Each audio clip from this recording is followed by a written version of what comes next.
I'm Gabriela Fresquez, and this is Radar 2020. On the eve of a federal holiday about gratitude, it's important to acknowledge how the pandemic has revealed how much we take for granted. At the start of the lockdown, I was so full of unmanaged anxiety between the pandemic and a cross-country move that I broke out into a stress-induced rash on my face, developed a twitch under my left eye, and came down with a case of globus pharyngeus. I had to do a WebMD deep dive to figure out the last one. But I credit my recovery to the support of my loving family and my fellow Americans, the time has come for America's first drag queen president. Numerous seasons of RuPaul's Drag Race binged in the safety of my home. Because when real life drama is too much to handle, nothing beats burying yourself in someone else's. But how do you stay home when there is no safe home? We already know the pandemic has disproportionately affected communities of color, but a growing number of health experts are concerned that it may be having a significant impact on the LGBTQIA community. Queer folks already face social and economic barriers, but when it comes to mental health, LGBTQ+ youth in particular are also at a greater risk for anxiety, depression, and attempted suicide. So having limited access to community support, gender-affirming mental health services, or in some cases, quarantining with unsupportive family members can exacerbate already difficult situations. Fortunately, outreach organizations like Casa Ruby are responding to the needs of the queer community at a time when support and resources are needed the most. My name is Ruby Corrado, and I am the founder of Casa Ruby, provider of homeless services in Washington, D.C. for LGBTQ youth and adults. Ruby is a trans Latina making a difference in her community. When they come to Casa Ruby, I never make a promise that we will find them housing. I also never make a promise that we'll get them a green card, but we have helped thousands of people get housing. We have helped thousands of people get a green card, work permits, citizenship. We have different programs. So some youth come for housing support because they have been thrown away from their families. And then we have people who are new in the country or new in DC, and they just want to be able to navigate life in the nation's capital. We have about 500 clients that are immigrant and LGBT. As an immigrant, as a person who once came and did not have any support, I feel very proud of the program. The Safe Haven went from a drop-in basement to 5 housing facilities, and Ruby's vision goes beyond that. The story of Ruby Corrado is one of opportunity. It's a story of power. It's a story of survival. I slept under the bridge 4 blocks from here. So anyone who feels today that everything is impossible, that person can say, you know what, if Ruby could do this, so can I. And it's a good thing places like Casa Ruby exist, because just down the street at Casa Blanca, the Trump administration has been gutting rights for the queer community since day one. From pushing to allow doctors to refuse care to transgender people, to barring trans people from openly serving in the military, to Mike Pence's lengthy history of advocating against same-sex marriage. The last 4 years have stunted the progress for LGBTQ+ protections. Unfortunately, there's no such thing as conversion therapy for bigotry. My name is Nicholas Talbot. I am 26 years old, and I am suing the federal government over the transgender military ban. Just like I've known ever since I was a little kid that I was supposed to be a boy, I've known ever since I was a little kid that I wanted to be in the military. And as I was getting out of high school and going into college, I started to run my Google searches on, can you be transgender and enlist in the military? And at the time, the answer I was getting was just a short no. And then in 2016, the Obama administration announced that they would be allowing transgender people to serve in the military. Effective immediately, transgender Americans may serve openly, and they can no longer be discharged or otherwise separated from the military just for being transgender. So as soon as I got home, I started to get in touch with every recruiter I could find a phone number for. At first, I tried to kind of jump in so quickly that places weren't really, kind of ready to continue to process my application. And right around when I was supposed to take the next step, which was to go in for my medical evaluation, Trump administration came out with their tweets and announced that they would not be allowing transgender people to serve in the military in any capacity. It's been a very complicated issue for the military. It's been a very confusing issue for the military. And I think I'm doing the military a great favor. I feel like it's my duty to absolutely stand up against that and say, no, you are wrong. And while we wait for government to decide on whether being cisgender should be a qualifying factor for military hopefuls, many of us continue to soak up the entertainment shows like Pose and Drag Race bring to the masses. All while more transgender people have been murdered in 2020 than in any other year in recorded history. A statistic that no one should willingly accept. And many won't. Calls to dismantle Trump's overtly discriminatory policies have grown over the past 4 years. Black trans lives matter! I don't want to be a hashtag! I don't want to be a hashtag! What Malika is saying is that she wants to live. George Floyd became a hashtag. Breonna Taylor became a hashtag. But do you know about Tony McDade? Actually, let's step back for the big picture in America.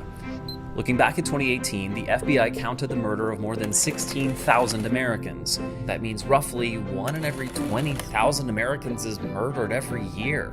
Scary, right?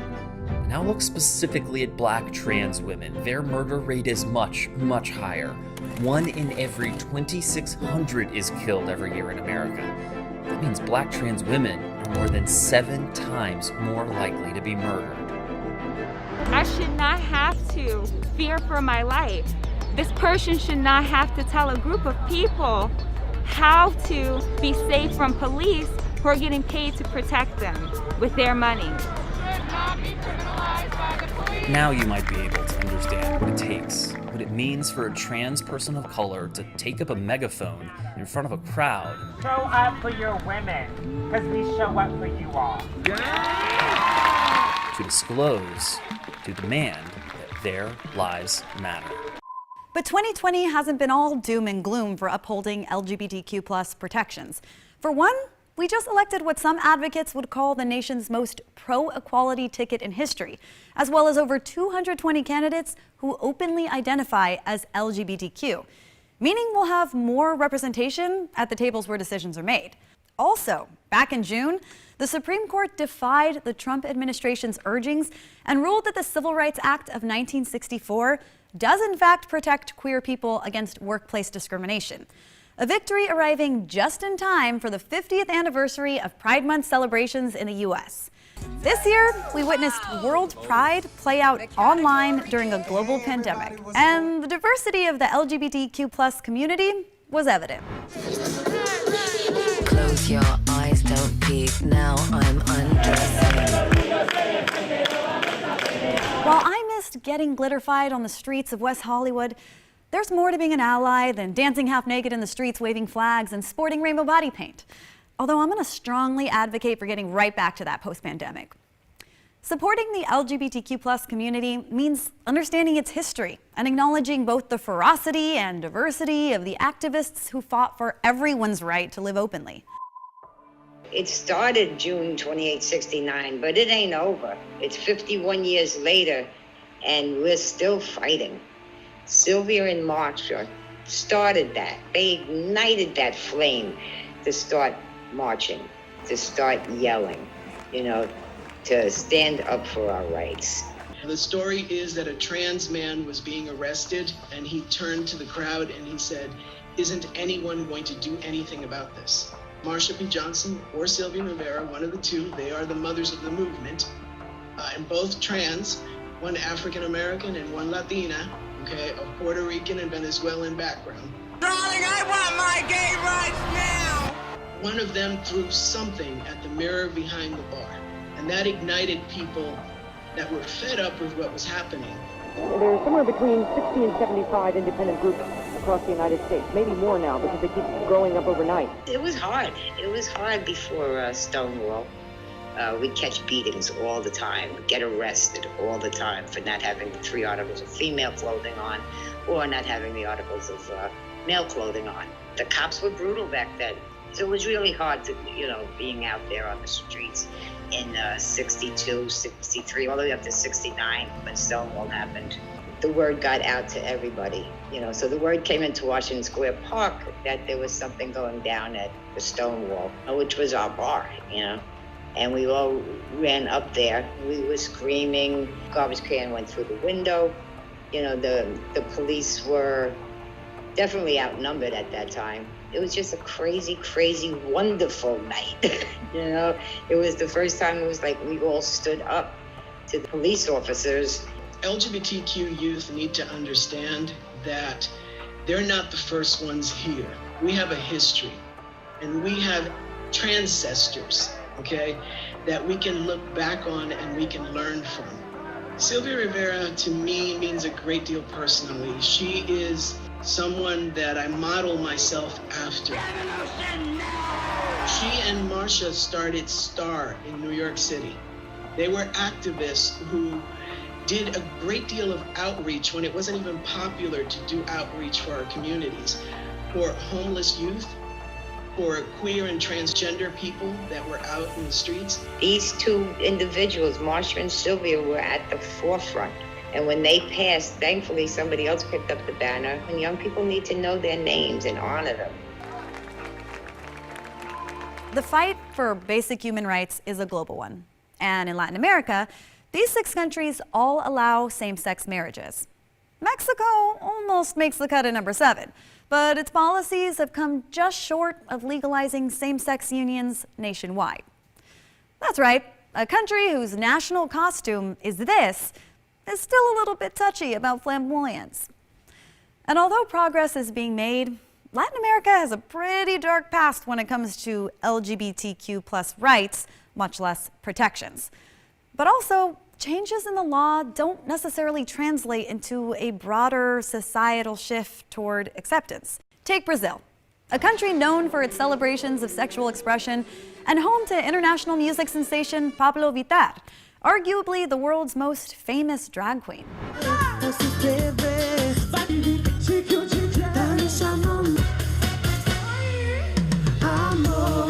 It's unsurprising that Brazil has a federal law in place that includes anti-discrimination on the basis of sexual orientation.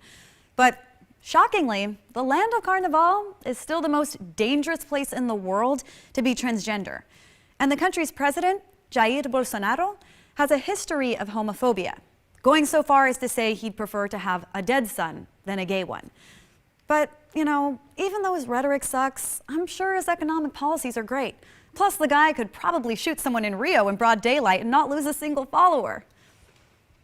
It's clear the Latinx communities abroad and at home still have work to do when it comes to championing the rights for LGBTQ+ people. Even using the word Latinx, an all-inclusive, gender-neutral term, is bothersome, yes, I read the comments, to a lot of people. And to be honest, that probably says more about you than about the people who use it. Whew, throwing shade feels good. A lot of the resistance to queer identity in Latinx households can be traced back to centuries of a culture rooted in Catholic conservatism. And yes, many Catholic and Christian churches today are accepting of its LGBTQ+ parishioners, but the subject is still taboo. My name is Johanna Turno, and I'm the creator of the Unapologetic Street series. I do textography and portrait work. I'm out on the street because I saw people doing it when I was younger, and it's a way of storytelling. I was born in San Salvador, in El Salvador, towards the aftermath of the Civil War. I grew up seeing a lot of political art on the street. I think it's important that when you're walking down the street, you're not just seeing photos of European beauty-centric standards, you're seeing portraits like Angela Davis and Sylvia Rivera, folks like that who are also in their own right people who have brought us closer to liberation. We really need to have conversations and to allow ourselves to be with an abundance of queer folks and queer representation, and allowing ourselves to have conversations that are going to make us uncomfortable, because the contribution of queer folks in what is Latinidad, right, are massive. But this also goes for our parents and our grandparents and our elder Latinos who may not necessarily always want to acknowledge. It's important for us to do so that our younger folks and our younger queer people can have a better experience than we did. A recent survey shows Latinx millennials are the least likely to identify as heterosexual, something that surprises people given this history of religious conservatism. Gender expression was never meant to be confined to a binary system. It's why the LGBTQIA acronym continues to grow. But what exactly does each letter stand for? Because I literally asked 3 people on our staff who all identify as LGBTQ+, and not one could give me a straight answer. Hopefully someone can. So we've seen like the LGBTQ acronym grow and grow. Can you break down the acronym as it stands today? It's lesbian, gay, bisexual, trans. Q is in queer, I is in intersex is my understanding. A stands for asexual or allies. And then plus is like, you know, other people that are joining in. You've kind of become like this voice in the LGBTQ community for years now. How have you, in your experience, seen the attitudes for queer identity, specifically in the Latinx community, sort of evolve in the last few years? I think in the last few years, it's definitely changed a lot. But if I were to think like overall, I feel like just seeing it in my own family, like, you know, machismo is such a real problem in the community. And I think that, you know, we went from being a family of like, mi hijo, mi niño, like, you know, to being like, oh wow, like, yes, I have a gay son. I was outed by the history page on the Internet Explorer. My parents checked the history and they had seen me searching for Brad Pitt naked. For years, my dad was a little bit more chill about it, but my mom would cry and cry. And she would say that thing that a lot of moms say to their queer kids, which is like, you know, no estoy llorando porque eres gay. I'm not crying because you're gay. Estoy llorando porque tengo miedo que te van a hacer la gente. And I'm like, what are people gonna do to me? We live in a very dangerous world, but I'm like, man, I already have anxiety about what people are gonna do to me because of the way that I present. Having your mom cry over you it doesn't feel good. It doesn't feel nice. It doesn't feel like they accept you because of who you are is making your mother cry. Now as an adult, I always say when your kids come out to you, to straight cis parents or cis het parents, instead of saying, I accept you for who you are, I prefer the words, I celebrate you for who you are, I see you and I honor you. My mom came from a different country, a different time, and so I understand that as a young 23-year-old mom, she didn't have the answer. She didn't know how to raise a queer kid. But talking to mothers now, I'm like, tell your kids you celebrate them. Tell them that you honor them, that you're excited, that you are exactly what I wanted. You were exactly the child that I dreamt of, and I wouldn't have it any other way. Like I said before, when I needed support, drag queens competing for a crown got me through the lockdown. And the fierce exuberance and rich history of political activism that colors their legacy is profound. Drag out the vote. So, naturally, I needed to thank these queens personally. Well, hello, Miss Alexis Mateo. Hi, Gabby. How are you? How are you? I am doing great. Can you tell me a little bit about your journey from life in Puerto Rico to drag queen superstardom? When I was a little boy growing up in Puerto Rico, I never even imagined that number one, I was gay. Number two, I was attracted to be a drag queen. And number three, that this was gonna be a possibility in my life. I saw my first professional drag show in Orlando and I fell in love. I was like, it's magic there. And I totally saw myself doing it. And the rest was just history. I'm gonna get that crown. Let's move around. Let's take our bodies to the ground. Get that crown. Some members of your community might argue that just doing drag in and of itself is a political act. Is that something that you would agree with? Drag literally breaks every rule. And sometimes you have to remember that you have the freedom to be whoever you want to. And I think drag is that statement, loud and clear, that you can celebrate who you are in any color and be as a flamboyant you want to be and just be free to live your life. Going into a RuPaul's Drag Race competition, that was my main focus. I wanted to be 100% who I was and showcase that because it's important for people and future generations to see that it's a place for us. Latinx activists have been paving the way for LGBTQ+ acceptance for decades. And while they don't all wear crowns, they are equally as fierce, with no intention of slowing down.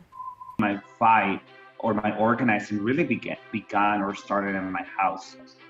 It started by being my authentic self. I started doing drag several years ago, and I would say that one of my first, bigger events, in drag, we uplifted the stories of, LGBTQ migrant workers. Scores of LGBTQ+ activists have dedicated their lives to ensuring their community's collective voice is heard loud and clear. I've been working with different nonprofits that particularly tend to the Latinx community, the immigrant community. And as I was doing that, pause happened. My activism sort of shifted to focusing more on the LGBTQ community. For Ricardo, surviving the Pulse nightclub shooting led him to create Del Ambiente, a safe space for LGBTQ+ Puerto Ricans in the U.S. Activists are convinced that the problems facing the LGBTQ+ community won't be solved by simply having a new president, but they are as motivated as ever to fight the good fight. We need to completely reshape our idea of LGBTQ rights, because what's good for the most marginalized and oppressed among us is good for everyone. The battle that needs to be fought not just in the halls of Congress. It needs to be fought in the streets and in our minds as well. Now we gotta get to work. Since history has taught us that we can't always rely on government to do the right thing, it's good to know that there are outreach organizations and resources for our LGBTQ community. And assuming the U.S. isn't headed toward full-fledged authoritarianism where facts are forever forgotten, Twitter rants replace constitutional law, and "because I said so" becomes the national mantra, a Biden-Harris team will have a litany of anti-LGBTQ+ policies to reverse. But ultimately, if we want to maintain a healthy democracy and protections for queer communities, then America, you better work. Either way, soon enough it'll be time for Mike Pence to sashay away. I'm Gabriela Fresquez for Radar 2020. See you next week.